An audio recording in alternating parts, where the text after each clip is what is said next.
alaikum wa rahmatullahi ta'ala wa barakatuhu. Allahumma salli ala Muhammad wa ala ali Muhammad wa sallim taslima. Today, our experiment is on DC motors, experiment number 5. Because of the suspension of the classes, we have decided to explain it through a video system. And we are going to talk about DC motors today. In fact, we will try to see if we can combine experiment 5 and experiment 6. Experiment 5 is operating characteristics of separated excited and shunt excited DC motors. And experiment 6 is operating characteristics of series excited DC motors. Now, before we go into the explanation, let's look at the model of a DC motor. This is a real DC machine we have opened to illustrate to the students. This is called the stator. The stator is the stationary part of the machine, and this is called the rotor, the rotating part that is fixed in the stator. Now, usually in the lecture you hear of the terms stator winding and rotor winding. Stator winding just means the winding on the stator, and rotor winding means the winding on the rotor. But they have more meaning than simply their location. In the DC machine, this stator winding is called the field winding. The field winding means that this winding is responsible to create a flux, a field in the air gap of the machine. This is why it is called the field winding. And as we know, to create the field, we just need a small current that will flow and to create the flux. So its name is the field winding. The armature winding of a DC machine is on the rotor. On this rotor carries the armature winding. The armature winding is the one that carries the load current. If it is a generator, it is the one that supplies the current. If it is a motor, it's the one that draws much current to let it rotate. So it means that the armature should be one with winding that can carry high current, and the rotor should be one with winding that should carry low current. With this definition, one way to distinguish the armature and the field winding when you see a DC machine is to take measurement of the DC resistances. Since the armature is going to carry high current, it should have what?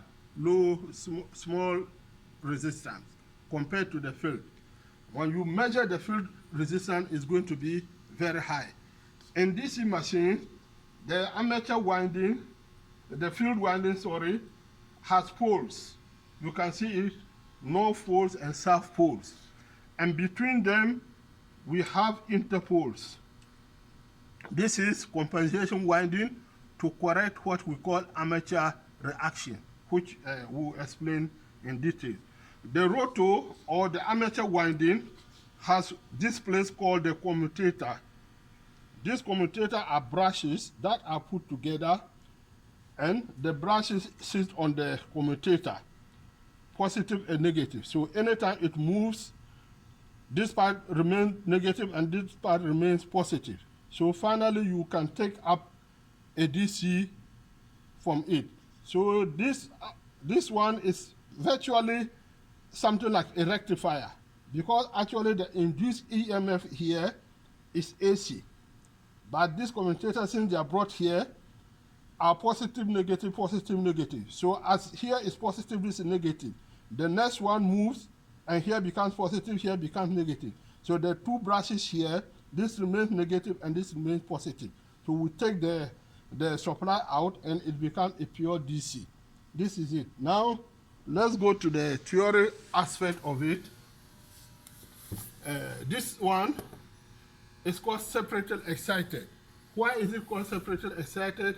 This is the armature winding. As I already told you, the armature winding is on the rotor. So this cycle in machines means something on the rotor. And it has a resistance, armature resistance. The field winding is this one, and it has field resistance, which is RF. Now, this armature winding, as we said already, carries the load current. IA is higher. And then the field current carries the field the field winding carries the field current to establish the flag, which is IF, and IF is very low. As a result, if we connect the armature winding to a DC supply and connect the field winding to a separate DC supply, we call it separated excited DC motor. How do they work? Let's go back to our model. If I supply DC field current here, there will be a flux here flowing because current is flowing in the coil. When I put this armature inside and supply it also with a DC, because current is flowing here, there will be another flux. So these two flags will counteract themselves and move, like here. This is the explanation here. This is the stator, and this is the armature, a model like this.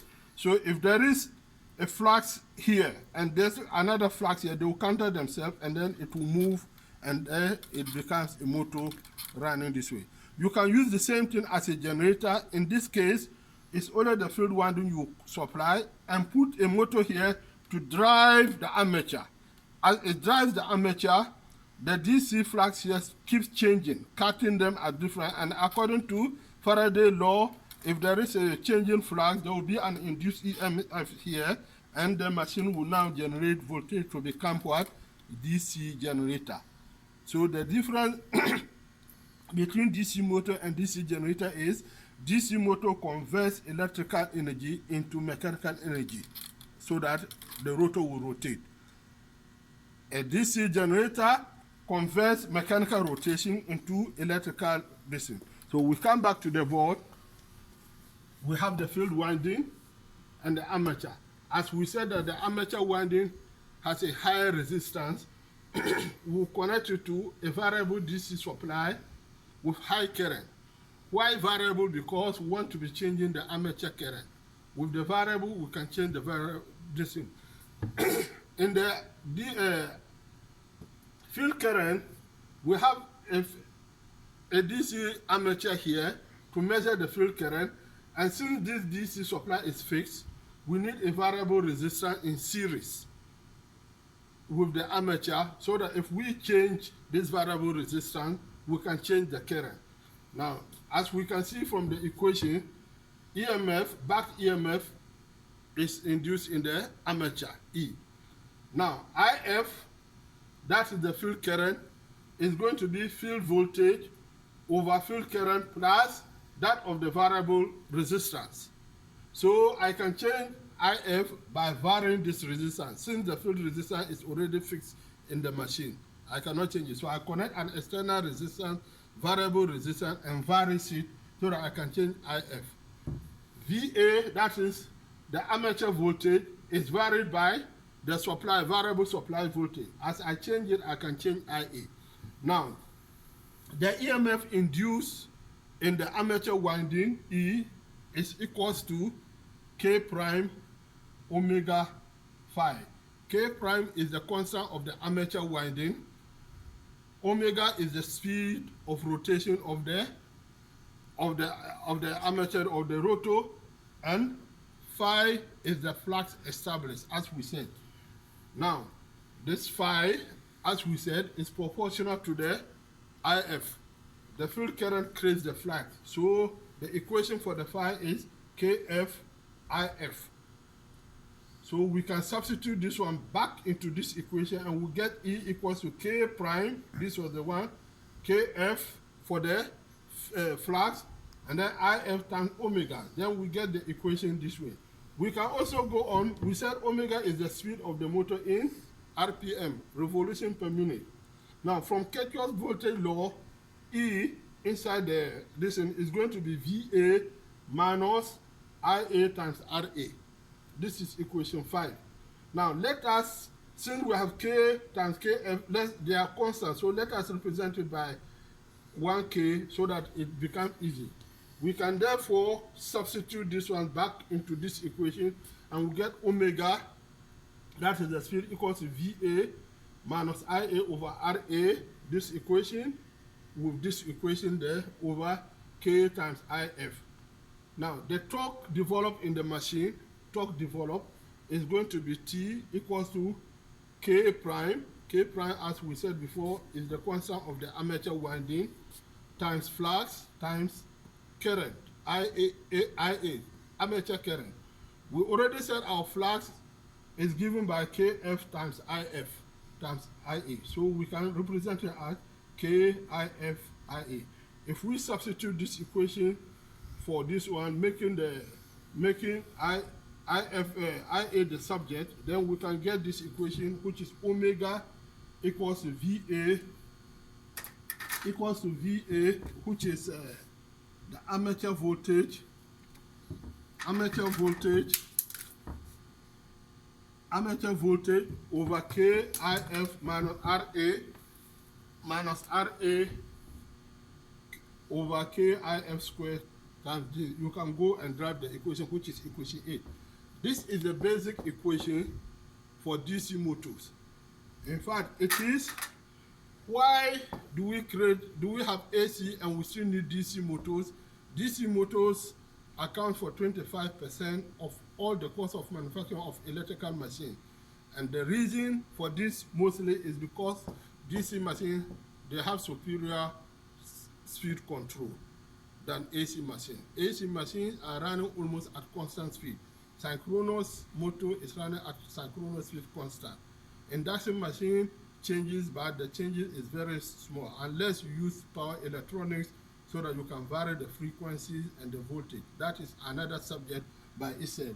But with DC machine, we still have something like the train and other this, and they use lead batteries, so they need DC motors. Also, the wipers in our cars, they use DC motors because our machine will have what?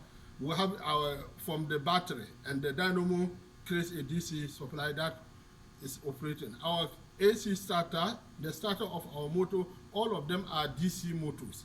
So this is where DC motors are very important.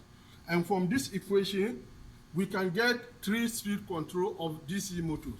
You look at them here, speed control from equation 8. As we can see, there is armature voltage here, armature voltage speed control. Because we can see from equation 8 that omega is proportional to VA. That is, if I keep the field constant, I can vary the armature voltage, and if I change the armature voltage, I can change the speed. The second one is field current control. I can keep the armature voltage constant and vary the field current. As we can see, omega is proportional to 1 over F.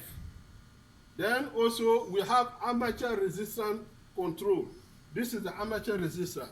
We can control the armature resistance by connecting another external resistance here. And as we change that resistance, then we are effectively changing RA, and it will change. However, this armature resistance control is not very economical. The reason is, since the armature is carrying high current IA, there will be a lot of voltage drop and a lot of lost power, I squared times R. So power will be lost. Mostly, we don't use it except in special operation. Now, if we come here, we are going to notice that this is the speed torque characteristics of DC separately excited motor. This basic line is the base values. Base value, I mean by when we set the machine at its rated armature current and at its rated field current, we get it here. When the load is less, the speed is higher. As we load it, you see that the speed decreases, and you can vary the speed so much. Now, with this one, DC, separately excited DC motors can be used very decent. There are certain applications where you want this machine to run below the base speed. For example, if you see the machine, you look at the nameplate, probably the nameplate writes that this machine can run at 2,500 revolutions per minute. And assuming that you have your operation and you want your machine to run at, say, 2,000 revolutions per minute, not 2,500, what do? You use this control. Which of the controls should be best? We already said armature resistance is not economical. So we think about armature voltage control and field control. Now look at them. Which of them should we use to let the machine to run low? Less than this. Now look at it. If we have to use it, we can do it by increasing IF. If we increase IF, the field will go lower than this. But here, it was already at rated. So if you increase IF, it means that you are going to bend the field winding. So you choose rather the armature voltage control.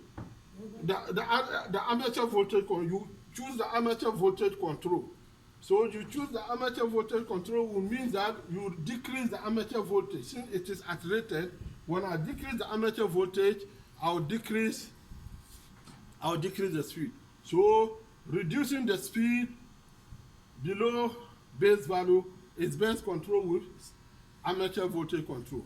Now, in other operation, though the machine is rated at 2,500, we want to operate it at 3,000 or even 4,000. Which of these methods? We can see one method is to increase the armature voltage. But if we do that, since it is going to be above base, it means that we are going to increase the armature above the rated current, which will mean that we are going to bend the machine. Therefore, we rather choose IF, the field control, because we can reduce the field. If we reduce the field, the speed will increase. So we get speed control above base values by using the speed control. This is it. Now, when we talk about shunt machine, in a shunt machine, instead of using two different DC sources, you connect this circuit, the field and its resistance, in parallel with the armature, so that they will both take one supply. So because this is connected in parallel, it's called shunt excited, or it is called self-excited. The same supply feeds current IF and then IA here. The basic equations are the same. The only thing we have to note is that IF equals to this one, as we said, and IL equals to IF plus IA. If we drive the equation, we see that VT is equal to VA and is equal to VF. So if I'm going to use this armature voltage control, if I change this armature, then the field current will change. So this armature control is not very effective for shunt. So in the shunt, it is more appropriate to use field control by simply changing the variable resistance here. Now, in the DC series motor, we can see that we have to connect the field winding in series with the armature winding. Now, if we see this, we have to know this machine, the shunt and separator machine, it is the same machine that was connected as shunt. Can we use the same machine, the same field, to connect it as series? The answer is no, because if you look at the DC separator excited and shunt excited, the field winding is rated at a lower current and the armature is rated at a higher current, as we said before. The field winding is just to establish the current, so the flux. So when we look at the nameplate, one of the things to identify the armature is that the armature has higher current rating than the field.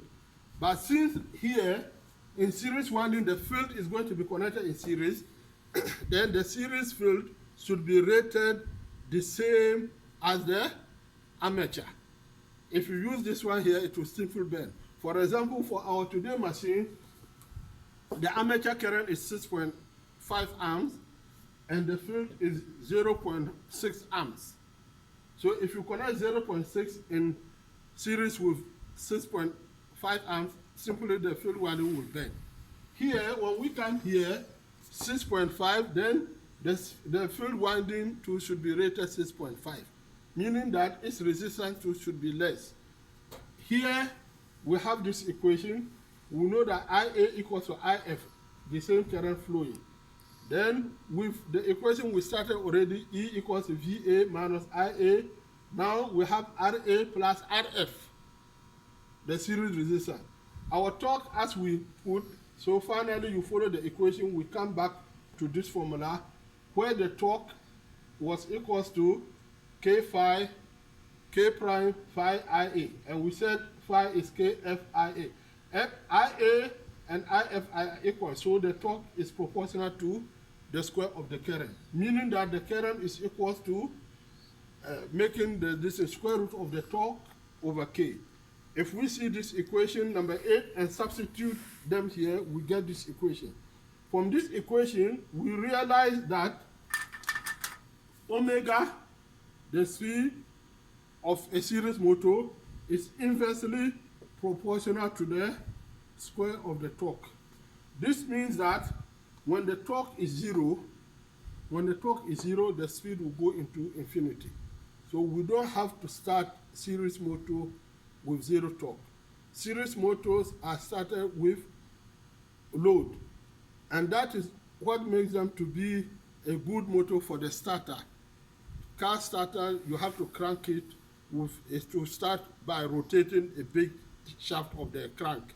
For that matter, we use series motor as the starter for a car.